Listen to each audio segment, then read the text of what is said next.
ప్రస్తుతం తెలుగు రాష్ట్రాల్లో ఎలక్షన్ల ఫీవర్ నడుస్తుంది. ఇక అందులో భాగంగానే ప్రతి పార్టీ కూడా తమ పార్టీ తరపున ప్రచార కార్యక్రమాలను నిర్వహిస్తూ ఈసారి ఎలాగైనా సరే తాము అధికారంలోకి రావాలనే ఉద్దేశంలో అన్ని పార్టీలు ప్రయత్నమైతే చేస్తున్నాయి. ఇక ఇదిలా ఉంటే జనసేన పార్టీ తరపున పవన్ కళ్యాణ్ 2019లో పోటీ చేసి 2 సార్లు ఓడిపోయారు. ఇక ఇప్పుడు పిఠాపురం నియోజకవర్గం నుంచి పోటీ చేస్తున్నారు. ఈసారి ఎలాగైనా సరే గెలిచి అసెంబ్లీలోకి అడుగు పెట్టడమే లక్ష్యంగా ముందుకు సాగుతున్నారు.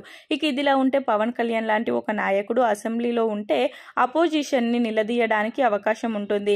అలాగే తను అభివృద్ధి పనులు చేయడానికి అవకాశం ఉంటుంది. కాబట్టి పవన్ కళ్యాణ్ లాంటి నాయకుడికి ఎలక్షన్ లో పోటీ చేయాలనే ఒక మంచి ఆలోచన రావడమే గొప్ప విషయం. అలాంటిది గత సంవత్సరంలో అతన్ని గెలిపించుకోకపోవడం మనం చేసుకున్న దురదృష్టం.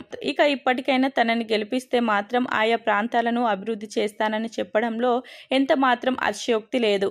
ఇక ఇప్పటికైనా అతనిని గెలిపిస్తే మాత్రం ఆయా ప్రాంతాలను అభివృద్ధి చేస్తాడని చెప్పడంలో ఎంత మాత్రం అతిశయోక్తి లేదు. ఇక ప్రస్తుతం పవన్ కళ్యాణ్ ఎలక్షన్స్ లో బిజీగా తిరుగుతున్నారు. ఇక ఇది ముగిసిన తర్వాత ఓజీ, ఉస్తాద్ భగత్ సింగ్, హరిహర వీరమల్లు లాంటి సినిమాల మీద ఫోకస్ పెట్టే అవకాశాలైతే ఉన్నాయి. మరి ఈ నెల 13వ తేదీన ఎలక్షన్స్ జరుగుతున్న నేపథ్యంలో ఎలక్షన్స్ ముగిస్తే గానీ ఆయన కొంచెం రిలాక్స్ అవ్వరు. కాబట్టి ఎలక్షన్స్ ముగిసిన రిజల్ట్ వచ్చిన తర్వాత ఒక నెల రోజులు రెస్ట్ తీసుకొని ఆయన మళ్ళీ సినిమాల్లో పాల్గొనబోతున్నట్లుగా వార్తలైతే వస్తున్నాయి. ఇక మొత్తానికైతే పవన్ కళ్యాణ్ లాంటి ఒక గొప్ప వ్యక్తి పొలిటికల్లో ఉండడం అనేది నిజంగా ఆంధ్రప్రదేశ్ చేసుకున్న అదృష్టం అనే చెప్పాలి.